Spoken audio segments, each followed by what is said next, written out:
Hi, everyone. Thanks for inviting me to your gatherings here. I found out about your work, Wendy, not that long ago, maybe the past year. And I read your book, your and your husband's book, and found out that you basically covered just about everything I've been thinking about and working on for the past 40 years of my life. So it's nice to find that connection. And thanks everyone for coming to my talk today. I guess I'll start, where this all started for me was I had a number of spiritual experiences in my 20s in university. One of which was took place when I was involved with experimental theater, and we were doing a theater production where we had to each create a character. It was all experimental, so it wasn't like an Ibsen play or anything like that. It was truly an expressionistic piece. We each had to create a character in our imaginations, doing a lot of theater exercises, and have that character in some ways appear to us, and then find out about the character's life, but ultimately find out about how they died. And the piece was called Terminal. This was a young theater director that had worked in children's theater, but was also tracking with experimental theater going on at that time. It was the 1970s. And so in the process of doing all these theater exercises, which really get you into your right brain, they get you into your imagination. He's playing music, he's telling you to run around the room and do different gestures and then stop and see what comes into your head or into your mind or into your heart in some ways. And what I ended up experiencing was, I can only describe it as a being. He was dressed up like an Indian yogi with just a loincloth, and he was at the top of a mountain. He just appeared to me. And so I spent some time and I created sort of some scenes in my mind about his life. And then ultimately, the moment of his death, I actually had this vision of him walking slowly down the mountain, kind of almost like a spiral, kind of making his way slowly down into the mountain, letting himself into the ocean and swimming away until he disappeared. And I had to figure out how to act that out with the group. But it was just part of many things that were happening to me at that point, where I felt like there was obviously another reality going on. It wasn't a reality that I had ever learned about growing up in my family. And I just kept pursuing. I needed to, at that point, it was the New Age movement. It was the 70s and 60s and 70s. And, all this Eastern spirituality was coming, and all kinds of teachers. And eventually, through the guidance of one particular mentor, ended up really diving deep into esoteric studies. At that time, it was Theosophy and the Alice Bailey materials. And over time, I got also involved with Anthroposophy, the work of Rudolf Steiner. Mm-hmm. So that's been going on since my 20s. One step along that way was, I'm glad you're here, Angela. Angela was part of a program that my wife and I developed. It was called the Interface Foundation. It was a holistic education training program in Boston, Massachusetts. And at the time, in the 70s and 80s, it was kind of considered like the Esalen of the East Coast, where all kinds of spiritual teachers would come, and yoga teachers and body workers and past life people talking about regressions and all of that. Stanislav Grof came, and Joseph Campbell came, and it was just like an incredible place, a gathering of spiritual minds. And we were running a training program for people who wanted to get a master's degree in holistic health and counseling and education.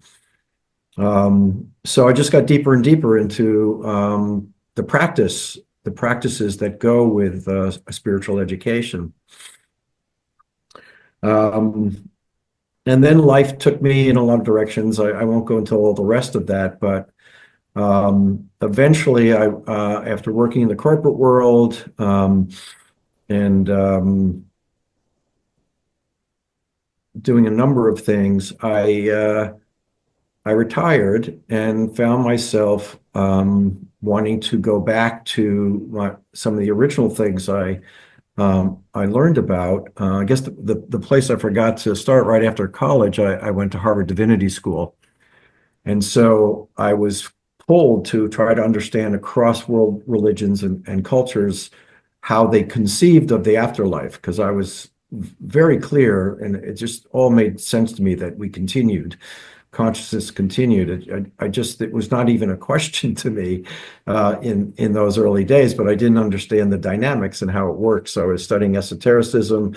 I went to divinity school to understand what particularly the mystical aspects of the world religions had to say, what indigenous cultures had to say about what happens when you die and where you go. And I just continued that study really for the rest of my life. So we come to my 60s, and I find that I'm getting involved with the International Association of Near-Death Studies, wanting to really understand that aspect of the afterlife. I'm reading all the literature of spiritualism that was around in the late 1800s and early 1900s. And the picture started to come into my mind that there's actually a map.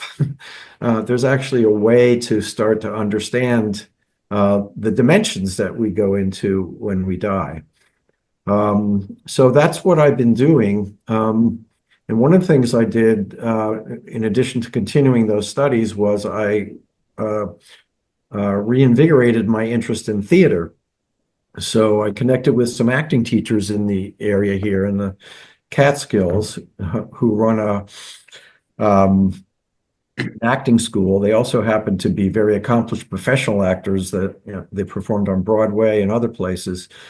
But they also were influenced by an acting teacher named Michael Chekhov, who developed the Michael Chekhov School of Acting, and they became teachers in that process.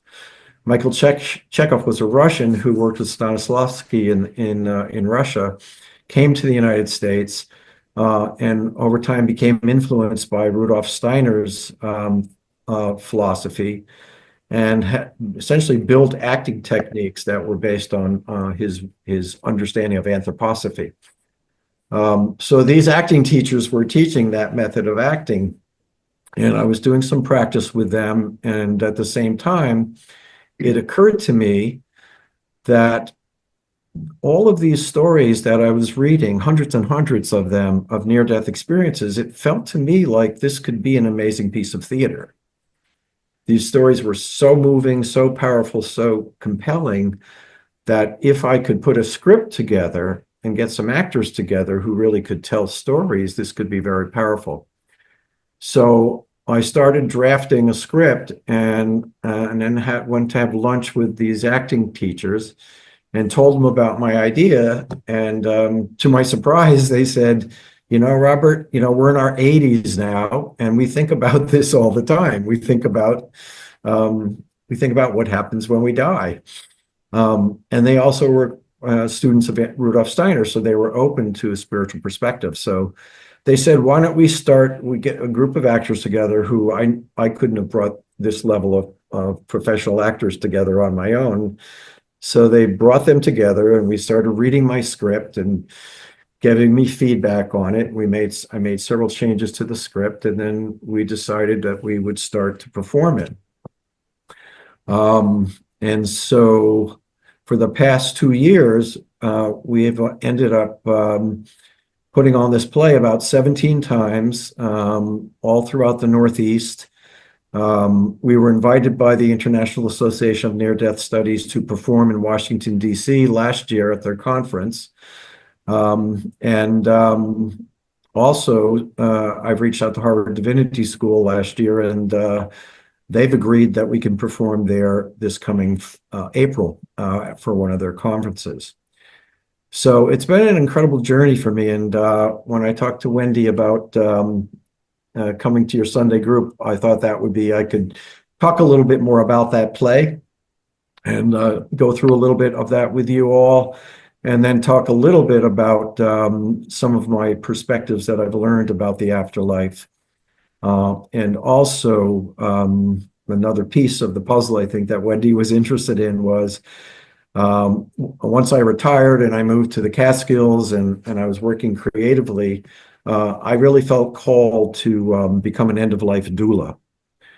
So for the past 5 years, I've been working with hospice patients who are terminally ill, and being a support to them and their families, and learning skills and developing tools for helping people take that journey at the end of their lives. And we can talk about that if there's time as well.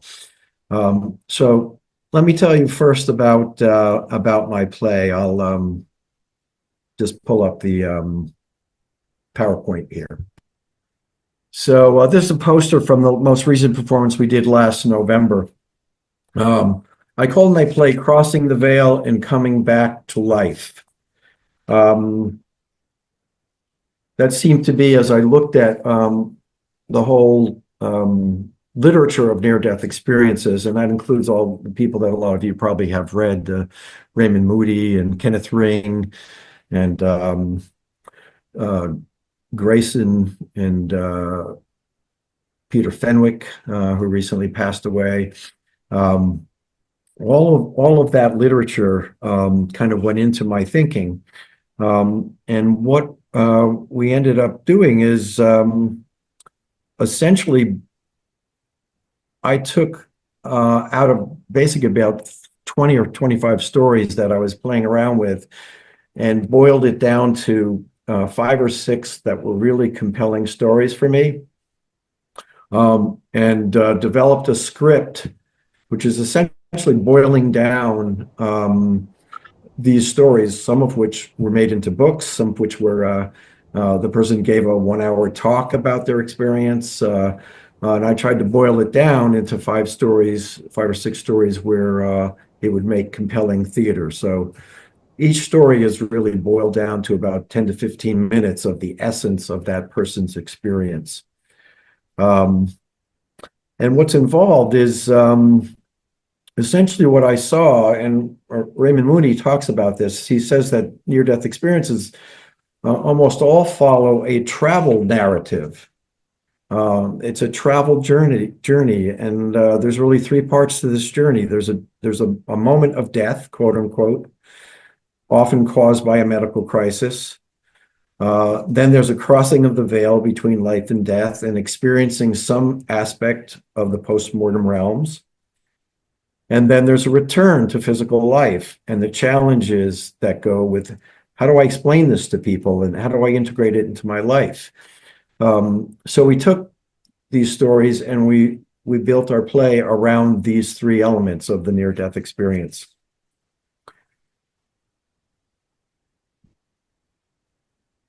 Let's see. For some reason it's not changing. Well, there we go. That was a slide I was talking about. So anyway, here are the 6 characters that I created. And they're all based on real people. These are all true stories, and this all happened to real people. The musician was actually based on a woman named Pam Reynolds, who was a musician back, I think, in around the 1970s. She had a near-death experience, which took place when she was having brain surgery. The doctors discovered a brain aneurysm, and they told her that we need to operate, that this aneurysm on the base of your brain could explode at any moment, and you could instantly die if it's not removed. The problem with the surgery is that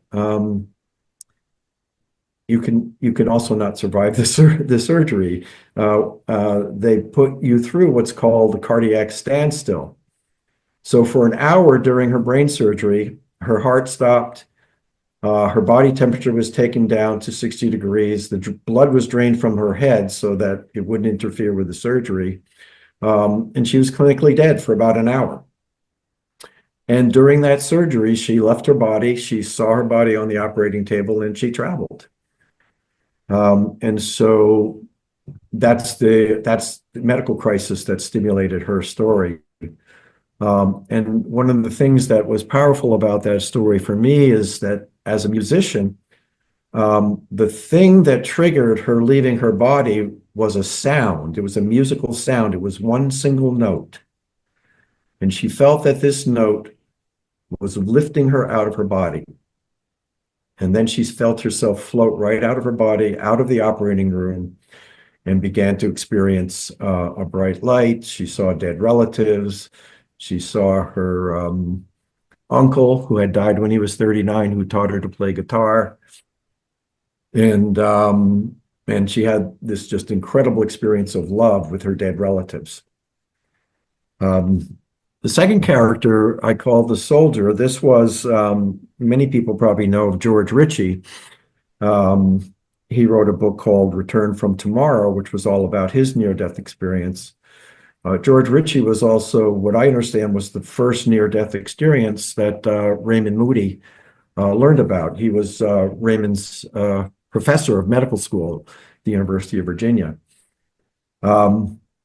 And he had a near-death experience when he was in the Army.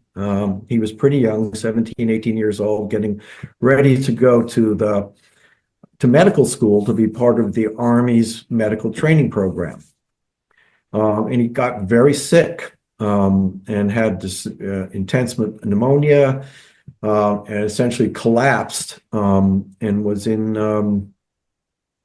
a clinic in the Army boot camp, being taken care of by a doctor and a nurse. And he reached a point of collapse where the doctor had decided he had died and is actually ready to write the death certificate up. And so George takes a journey. I won't go into all the details, but he experiences that he feels like he's in the presence of a light being that he ultimately felt was the Christ, and that this light being took him around several dimensions of being. One dimension of which was the dimension of earthbound spirits. And there he saw what he thought were the most horrible, horrific sights, what he described as ultimately this must be hell, where these earthbound spirits were addicted to alcohol, and they were in a bar and they were trying to grasp the drink out of someone's hand who was drinking a drink, and were completely stuck in this where their consciousness was at the end of their lives, or maybe for a long part of their lives. They were stuck in this attachment to alcohol, and that continued for some period of time in the afterlife. So he saw a number of those scenes, and then the light being took him to another place where he saw all of these people almost dressed up like futuristic monks who were creating things. They were doing sculptures. They were in scientific laboratories. There were universities. There were art studios, and he felt these discarnate souls were continuing to be creative in the afterlife. And then lastly, he was taken to a place that was just a place of celestial light. It was made up of celestial beings, like the celestial being that was taking him on this journey. And all of the buildings were made of light. So that was his story. So you can read the whole story. The burn victim was a woman named Rennell Wallace. Rennell Wallace is still alive. Three of the characters that I wrote are no longer living. Two of them are still alive, and I luckily was able to track them down to tell them about the play that we were doing and make sure they were okay with us telling their stories. And Rennell said she would be honored for us to tell the story. So Rennell's story, just to kind of boil it down, was she and her husband were often flew in a small plane that they owned. And they were flying, and there was a snowstorm. There was a quite big question about whether they should have even been flying that day. But her husband convinced her they would be okay. So they were up in this plane, and the snow lost all visibility in the snowstorm, and they crashed into a mountain. And she managed, and her body was on fire. She ended up having burns over 70% of her body. Her husband had minor burns, but they managed to get themselves down a mountain, and the EMTs took them. And in the process of them taking her in the ambulance, she had an out-of-body experience and traveled to the afterlife. And the striking thing about of her experience was her life review. Not all people who have near-death experiences have life review, in my understanding, but several do. And her life review was agony for her. She experienced everything that she did that was cruel or selfish, and all the ways that she disappointed people in her life. And what she felt was not just feeling bad that she did that, she actually felt the emotions of the people who had that experience. And it just kind of blew her away at the time. During her near-death experience, she met a woman who turned out to be her dead grandmother. And she didn't recognize her at first because she looked like she was 25 years old. But she had white hair, so she kind of was confused, like, who is this person? And then she realized it was her dead grandmother, who was dressed in the white dress that her mother dressed her in when she died. And so her grandmother took her on a journey and showed her all kinds of beautiful scenes about the afterlife. And one of which was very striking was that her grandmother's hands were transparent, translucent. They were filled with life, with light. And then she looked at her hands and she said, "My hands are filled with light." They didn't have veins in them. They had light pouring out of them. And then her grandmother said, "Well, your life is going to be different now." And her grandmother pointed down, and she was looking at her body in the operating room, all wrapped up in bandages, and saying, your life is going to change. And what you're learning here is going to teach you things." And she first reacted like, "There's no way I'm going back to that body. I mean, that's terrible. I can't do this." I'm not going back. So her grandmother says, "I want you to meet someone before you make this decision. I'd like you to meet someone." And all of a sudden, out of the clouds, a young man shows up and walks towards her, and then becomes shocked that he sees her, and he starts crying. He says, "What are you doing here? Why are you here?" And he says to her, "I'm your son. I'm your son, Jonathan. I haven't been born yet. You need to go back so I can be born. I can't live my life without you. You're the one that will open doors for me in my life." And then Rennell her heart opened. She all of a sudden realized that this was her son, and she needed to go back and deal with what was going to be a very difficult process of getting back into her life, which wasn't working very well for her at the time, actually. And she was going to be there for her son. And she wrote a book. Her book is called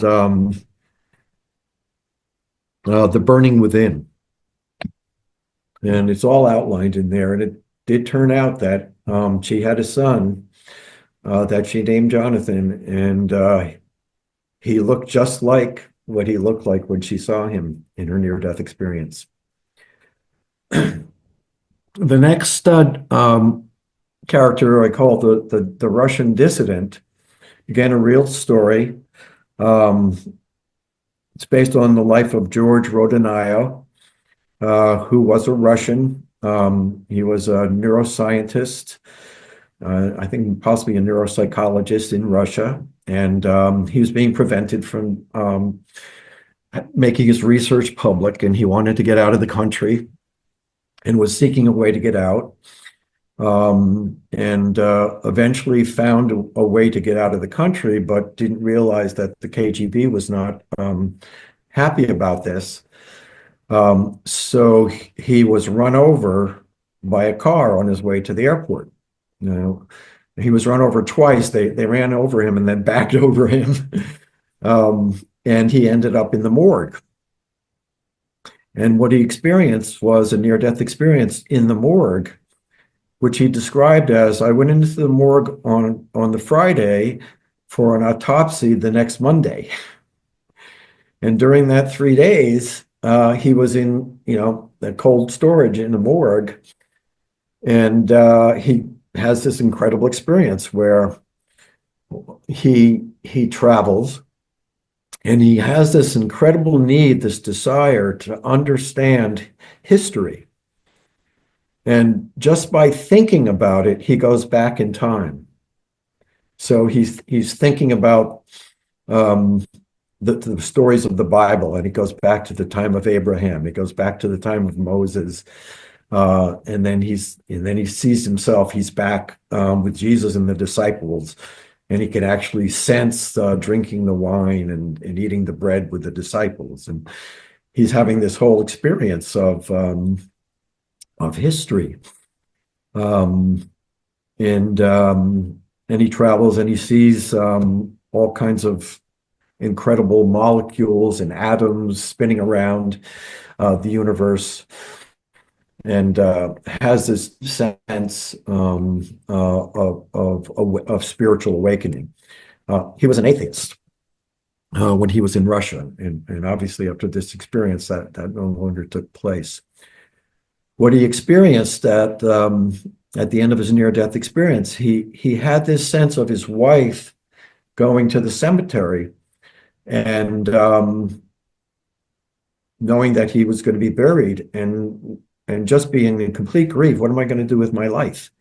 What am I going to do without my husband? And that feeling of his wife's grief brought him back.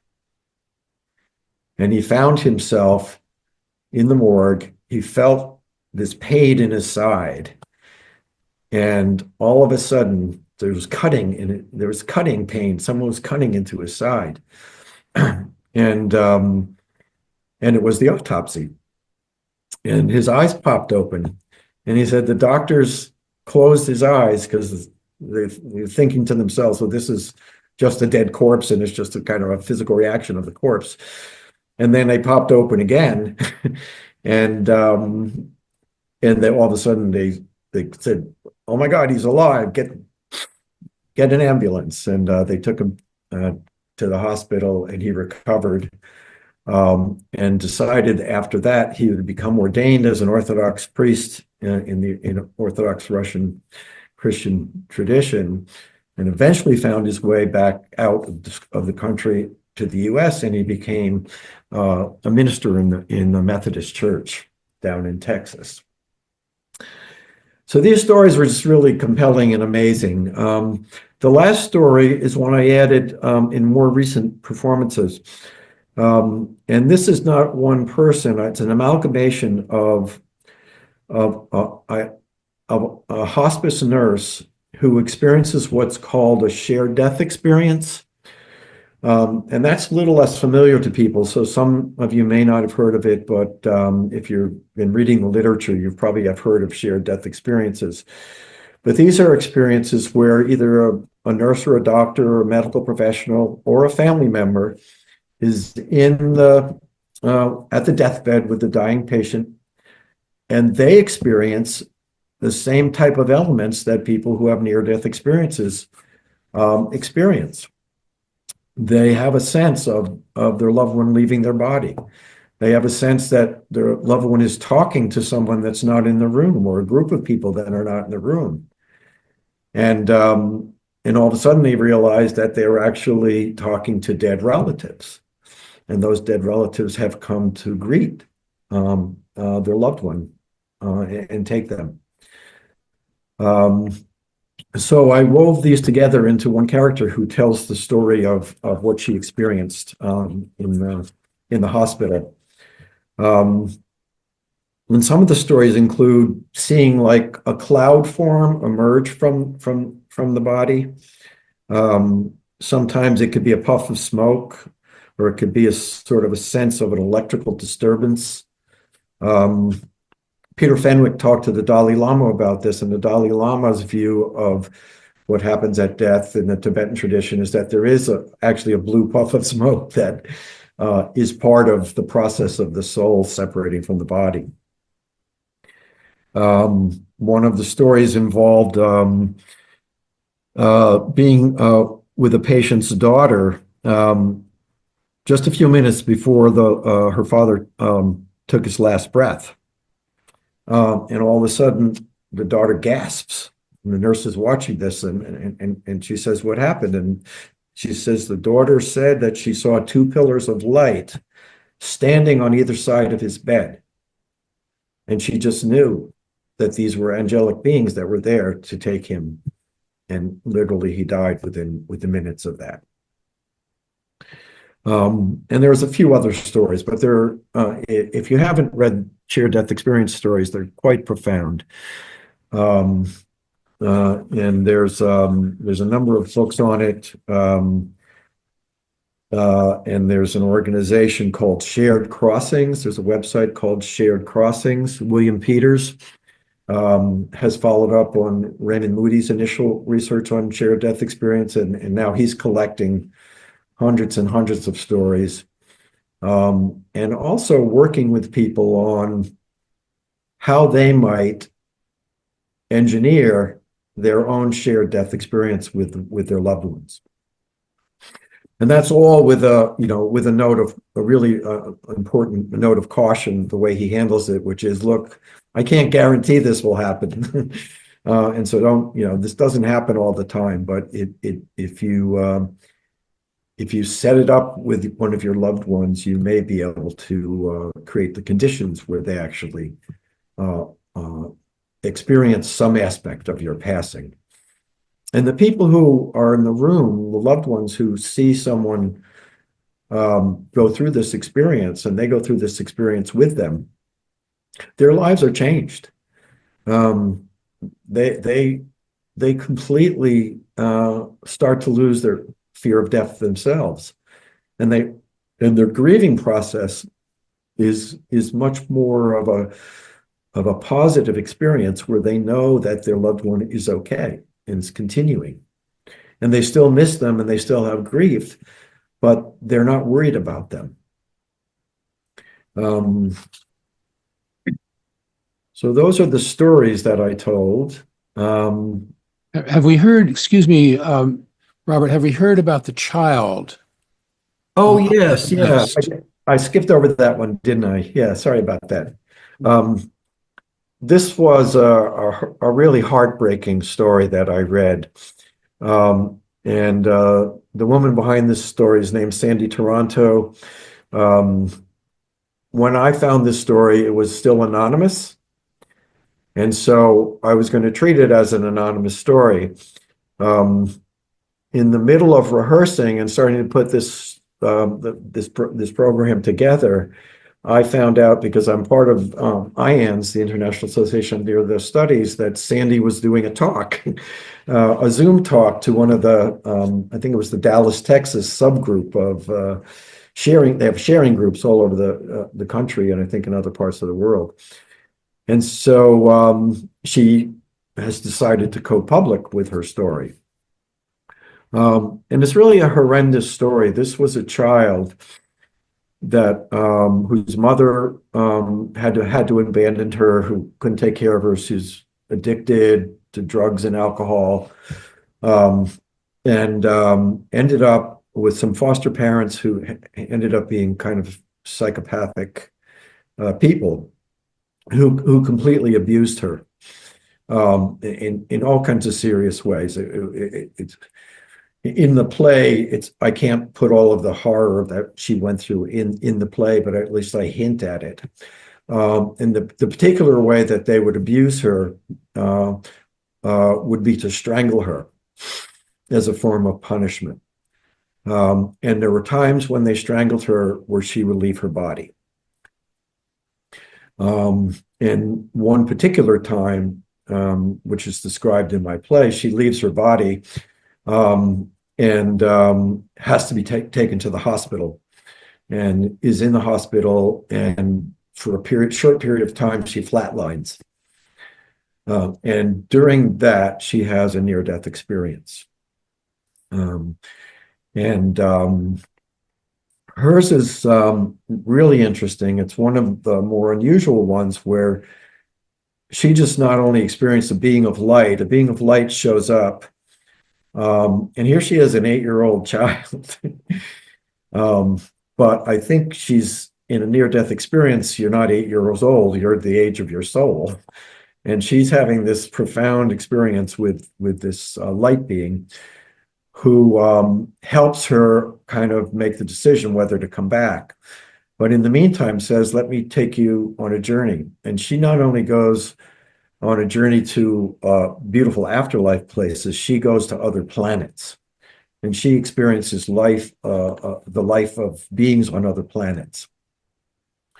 And one of the things she learns there is that everything is connected. Everything that's going on in this planet is connected to her in her planet, and that we are all connected to all of life all throughout the universe. And that she gets this sense, again, an 8-year-old child gets this sense that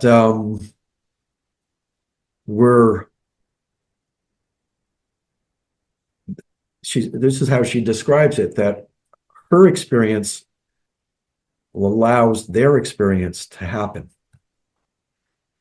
And their experience allows her to experience happen. And she's just filled with this profound sense of love and appreciation for life in a way that it does not match up with what she had experienced for her 8 years of life. And then she gets the opportunity, and this light being gives her an infinite amount of time, as long as she wants to make up her mind. And she does finally decide, knowing that she's going to go back and probably still suffer abuse, that she's going to have a tough life.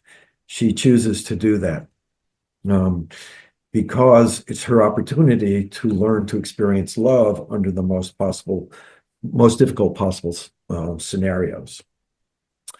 And she does that. And kind of gets to what my next slide was, which is at the end of the play, each person comes up, tells their story. The play starts with each person comes up one at a time and just tells the part of their story till they die, quote unquote, just to set the stage.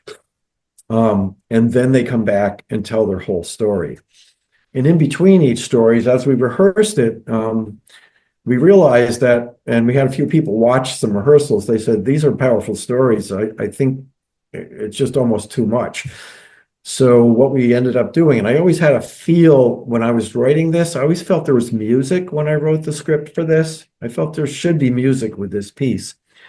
So we ended up having 2 lyre players who play the lyre. It's like a form of a harp, a lap harp. And they improvised music in between each story. And it's this very peaceful, kind of spiritual, contemplative music for about a minute and a half or so that allows each story to kind of sink in a little bit before the next story starts. And then the last part of the play is we all come back on stage together and we're sitting in a semicircle, and it becomes like a near-death experience support group. And we're telling each other what happened when we came back, and what it was like, and how did we integrate this experience into our lives. And on the slide here are just some of the things you find in the literature of near-death experiences.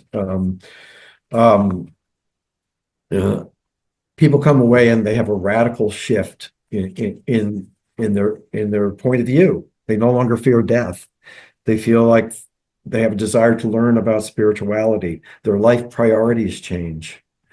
Many people have a hard time wanting to come back, accepting, and wishing they could go back, because the experience was so profound, so blissful, so loving, and the life on earth is no way compared to that. And some people who have near-death experiences actually contemplate suicide because it's so it's so hard to piece the two realities together and integrate their new spiritual values with what's still happening on earth. And then some people come back with psychic powers, new supernatural gifts. The musician Pam Reynolds found herself, and it was actually annoying to her. She kept being able to read people's thoughts, and she didn't want that. So, and some people just, have clairvoyance or clairaudience or other types of supernatural gifts because something opens up in them through these experiences. So the group sharing that we do in the play is all about that. And particularly about one of the difficult things is a lot of people in the literature are telling their stories like 20 years later. They're not telling their stories until Raymond Moody writes his book because they're afraid of being called crazy. And they are called crazy, and sometimes when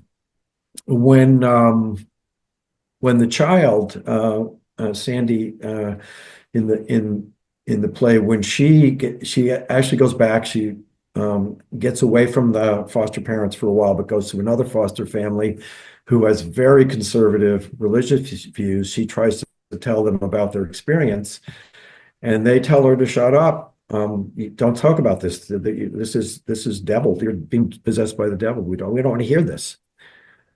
So she didn't tell her story, for years and years. And this often happens. And so as powerful and profound as these near-death experiences are, sometimes it's not an easy return to life. And I thought I should capture that because it's a part of reality that people face. So there's the cast. It's an incredible group of they're all professional actors and two professional musicians. Vincent Rapolo, Rosabelle Majaya, I'm in the middle. Eddie Allen is a very seasoned actor. He's been on television shows in the US and other things. We have Madison Shulkin and Lila Rivers, our musicians. This was the most recent performance we did. In the past couple of performances, we changed the musicians because of schedule conflicts. So instead of two lyre players, we have Madison and Lila play the fiddle and the mandolin. And it's the same, it gives you the same kind of like contemplative energy. And then at the end, they actually have a cappella song they sing to close the piece, which is very powerful. Veronica Lariman is also in the cast, and Lori Portocarrero is the other person. She's not in this picture because she wasn't able to be at that performance. So this is a very talented group of actors that have committed to this for the past 2 years, and they have a lot of other things going on in their lives. Jobs they do in addition to their professional acting, or actual acting gigs that they have that they have to make a priority because they're not getting, if we get $100 per actor for one of our shows we've had a good night. So they're not doing this for money. They're doing this because they actually have taken on these stories and they feel very close to them. And the best feedback we get from this play is people who come up afterwards and they have this question mark, and they say, now, just remind me, this didn't happen to you. You're actors, right? Or did this happen to you? And to me, that's the best kind of feedback we could get, because we really feel that these stories they've become our stories, and we want to tell them and we want to honor them. Which kind of gets to the next piece of it. One of the things I realized in studying the near-death literature, and I think a few other people have also noticed this, but I felt this all the way through, and it was one thing that guided me in writing the play. Is Joseph Campbell, this famous mythologist who studied world religion and world mythology, wrote a book. I forget the name of the book, but the core of the book is about the hero's journey. And this is found across all cultures. It's found in religions, it's found in indigenous cultures, and it's a three-part journey. And it's found in the Odyssey and in Greek stories and myths. There's three parts to the journey. There's the departure, there's the initiation period, and there's a return. In the departure, you're called to some kind of adventure. And also often it means going into some out of ordinary experience, an out of ordinary place, a place that's not necessarily in the physical world. So there's a departure. And sometimes you fight that and you refuse it, but ultimately you have to accept that you have to take this journey. The second phase is the initiation. You have these experiences, and these experiences teach you lessons. They test you. They initiate you into new understandings. They're ordeals. They involve death and rebirth. And then lastly, there's the return. And this is when you come back to ordinary reality. You come back with some kind of enhanced awareness, consciousness, with some teaching to give, some learning that you want to bring to your community. It can be described as an elixir. That's a healing elixir. So when we rehearsed this play, I brought this out with the actors, and I also we had talked to audiences often about the play, and I talk about this hero's journey, because I feel that people who have near-death experiences, who have the courage to talk about them, which often requires huge courage, and to share them, are our modern day heroes, who are and our modern day shamans, who are telling us what's available to us outside of the physical three-dimensional reality.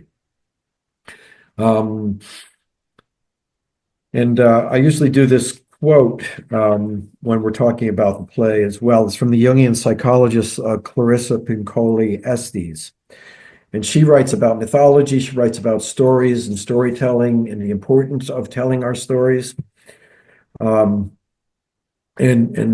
especially stories that have profound significance and meaning to us. She said, a story is not just a story. In its most innate and proper sense, it is someone's life. It is the numen, or the divine spirit of their life. And the first-hand familiarity with their stories that they carry makes that story a medicine which strengthens and arights the individual and the community.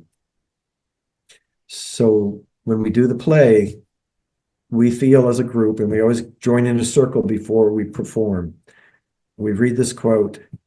We tune in to the spirits of these people who had these experiences, the five characters, and we ask them to be with us, and we ask them to help us honor their stories in the way that we tell them. And it's been pretty profound for all of us. At the Near Death Studies Conference in Washington, D.C., when we performed, there was a woman in the audience. And this kind of made me think about, well, what happens when we perform and there's some empty seats in the theater? And there were a few empty chairs we've actually performed this in a hotel conference room of all places. It wasn't the ideal space for a theater piece, but it kind of worked because the audience was half of the people in the audience had near-death experiences. And this woman was sitting in the back, and she raised her hand when we did the question and answer, and she said, "I felt in the empty seat next to me someone sitting there. And I felt that some invisible being was sitting there watching this performance." And then, which kind of blew my mind, she said, "Behind three of the actors, I thought I felt and sensed a presence behind those three people. And three of the characters are no longer in a physical body, or at least in their original physical body."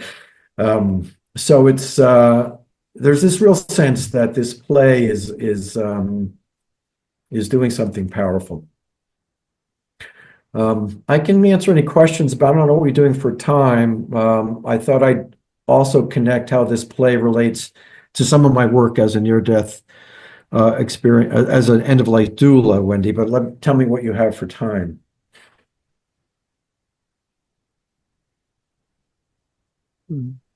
We can't hear you, Wendy.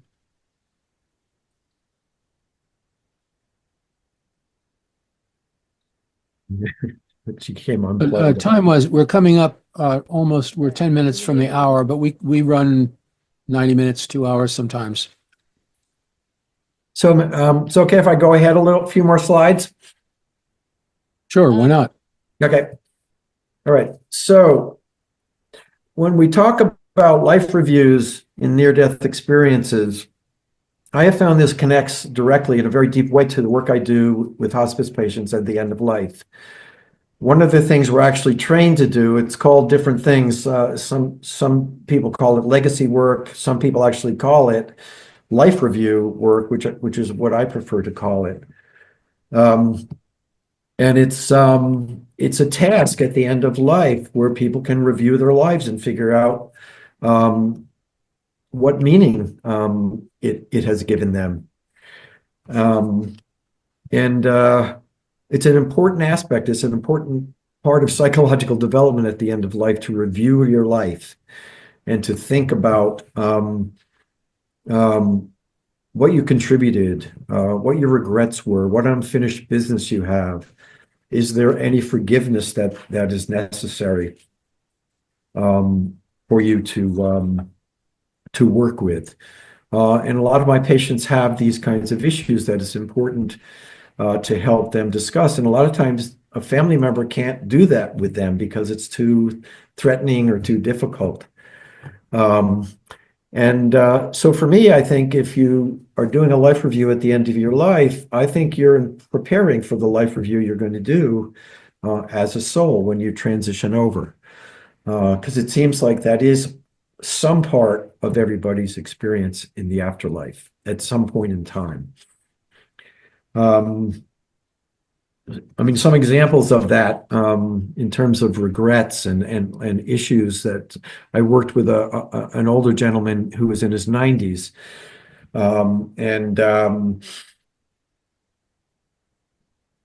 He had a couple of other siblings that had passed away, and an older brother who was 100 who was still alive.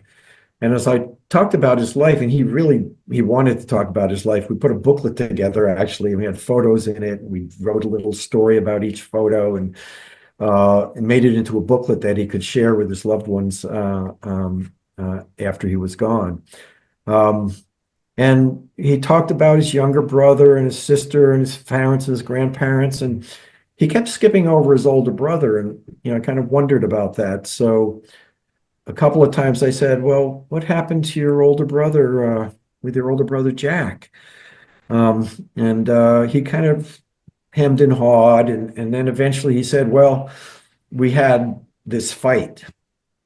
And 30 years ago, they had this fight over their father's business. His father ran a business, and two of the sons took over the business. My patient went into the field of education, so he wasn't part of the business, but he had a share in the business. And he decided that he would somehow give or sell his part of the business to his younger brother, and he never discussed it fully with his older brother. So for 30 years, they have not spoken to each other. They live in the same town, literally. And they're being taken care of, one by a niece, one by his daughter, and their family members don't want to get involved in this dispute that they had because it was just too difficult. And so it was sort of an unfinished piece of business. And I said, "Are you okay with this? And is there a way that we can kind of find a way for you to communicate with your brother, at this point?" Because he knows my patient knew he would be dying soon. So finally he agreed, and I said, "Well, let's just write him a simple card. It doesn't have to be long. Let's come up with a couple of sentences just saying, 'We're sorry this happened, and would you like to be friends again? Could we speak to each other?'" So we did that, and we sent it in the mail. And like a week later, he gets a message back from his brother. "Yeah, that's fine. We can talk. Let's be friends." And so, and it was during COVID actually, so they were, being taken care of in isolation, and they couldn't get together physically, but they had their phones. And for the last few months of his life, he and his brother, Jack, had conversations on the phone. And I was visiting one day when they were having one of their phone chats, and got introduced to his brother and said hi. And his brother said, "Oh, I heard about you, Robert, blah, blah, blah." And it was like, they were like two kids. They were like teasing each other. It was like it had all disappeared. And so he didn't have to, either one of them didn't have to end their lives with that rift, with that dispute hanging over them. And I think some spiritual teachers speak about, I think Rudolf Steiner speaks about this a lot. Once you get to the afterlife, it's much harder to repair these things than it is when you're here. And so it really speaks to me when I'm doing end of life work, wherever I can, let's repair things. Let's find ways for people in whatever way they can to forgive themselves, to forgive each other, to let go of these things so that it doesn't have to wait for another whole lifetime. So that's one of the things that's been a deep part of my work with hospice patients. And then I was going to talk about out-of-body experiences, and my recent experiences. Just in the past year or so, I've gotten involved with the Monroe Institute. Robert Monroe in the Monroe Institute. I know that Wendy knows about it. He's written about in your book. And a lot of people know about him, and I knew about him back in the 70s during the New Age movement. And I think I had one of his books, but never really pursued it, never was interested in out-of-body experiences. But now that I'm working as a doula, I felt I should learn more about this. So I read his 3 books, really profound books of this man who had no spiritual orientation. He was a businessman. He ran radio and cable TV businesses and got involved with sound technology, doing like sleep learning with playing music and sound, and eventually created a whole hemisync system around that. But he had no sense of spirituality, really, except that he found himself often floating out of his body at night, and he'd be up in the ceiling and be looking at his body, and he and his wife were in bed, and he's up on the ceiling. And for a while, he thought he was crazy. He talked to some psychologist friends and found out ultimately that he wasn't crazy. He found out that it was a thing. This happens to people. One friend said, "Well, you should go to India and find a guru, because otherwise, you're not going to learn much about it here in America." And he said, I'm not going to do that. So he decided to study himself. And he actually, every time he left his body, he would come back and write notes and a log and keep track of the time. And he basically created a system of thought around it. And meanwhile, he's playing around with this sound technology, and he realizes that by doing binaural beats and hemisync, in one ear there's a certain frequency, and the other ear a different frequency, and the delta of frequencies puts you into theta and delta brainwave states that are equivalent to meditation or altered states of consciousness. And he's realizing that this can support people when they're taking out of body experiences and can help them do that process. So I decided to go through that training down in Virginia, where a number of people have continued his work. He died, I think, in the late 1990s. One of the things I discovered in his work is that he had something called the Lifelines program that he created.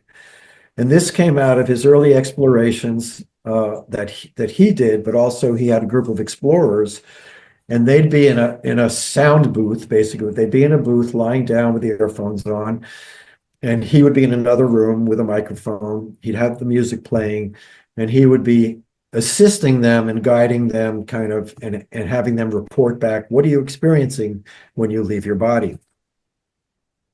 And what he found was that people were coming across earthbound souls who were lost. Just like George Ritchie experienced in his near-death experience. But these were souls who were confused, they didn't know where they were, and that actually he could, and his explorers could communicate with these people and guide them to where they need to go.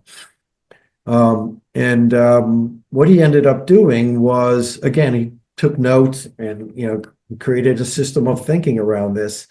And he really did not want to go and look this up in other spiritual systems. He wanted to understand it himself so that he could basically prove to himself, this is my experience and I'm not making it up from something I read.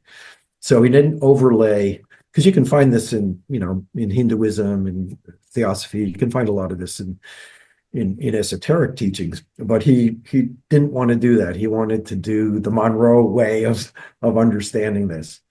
And I got to give him credit for that.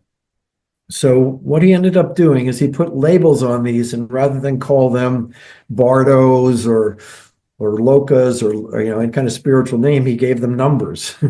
He called them focus areas. And what they ultimately were, in my sense, they were dimensions of consciousness that you can travel to. He labeled focus area 23 the area of earthbound souls. And then focus areas 24 to 26 were what he called the belief systems. And what he experienced was when they were moving someone from being earthbound to what he calls the park, focus area 27, sometimes people would just drop off and disappear and they wouldn't make it all the way to the park. And what he found out was what they were doing was stopping off in a dimension that resonated with their consciousness. So you got to think of consciousness as we're all different levels of vibration and different resonance. And when we leave our bodies, we're going to move to an area of resonance, initially at least, with where our soul and our consciousness resonates. So these people, may end up in like a spiritual environment that they grew up in, their church or their temple or their ashram. Or they may end up, hanging out with some philosophers who don't believe in anything. They'll just end up in spaces where they're comfortable, and from his perspective, that's fine. They'll eventually they may find their way to the park. But he called his work soul retrieval work, and you find this in indigenous cultures. They do this also. There's a lot of indigenous teachers now teaching soul retrieval work. It just is helpful to me as I think about what I can do when I'm assisting people at the end of their lives. And if they don't have a spiritual viewpoint, I'm not going to lay that on them. That's not my job. But I can try to connect with their souls. And to the extent that I can have a soul-to-soul communication, I might be able to be a pathway of light for them that takes them to the light that they need to experience. That's their own soul's light. And the going home tapes, I wrote that on there because I'm working now, I'm trying to work with the professional development group at the Monroe Institute. Back in the 90s, before he died, Robert Monroe created a series of CD tapes called Going Home. And he consulted with Elizabeth Kubler-Ross, famous for all of her work with hospice and death education, and with Charles Tart, one of the premier scientists of parapsychology. And he asked them to help him think about how to put together some tapes that you could play for people who were dying. And what these tapes do is, he has a set of tapes for the patient and a set of tapes for their caregivers so that they can also go through this in their own way and have a sense of what's being taught. And essentially what's being taught is a sense of being able to, in your imagination to begin with, sense that what it would be like to release from your body and float. And what might it be then to float further and further and further. And through a series of 7 tapes, through the sound technology that's in there, the idea is that you're helping that person prepare for the ultimate separation from their body that's going to take place. And a lot of this is, he calls it, you get to a focus area 10 that he calls mind awake, body asleep. So, and this is the same thing as lucid dreaming, which many people do and talk about. And it's the same thing that Tibetan monks are trained in, which is yogic dreaming, which is you're in a sleep state physically, but your mind and your consciousness is fully awake. And so you are actually, in a sense, practicing what you're going to experience when you die. And what I think a lot of people don't understand is that we all know how to do this, and we do it every night when we sleep. And so it isn't anything to be afraid of. It's actually something that we could develop and train ourselves in as we move through life, through our lives. So anyway, I have a few other things, but we're probably running out of time, and happy to take any questions, see what this generates in other people when they think about your relationship with the afterlife.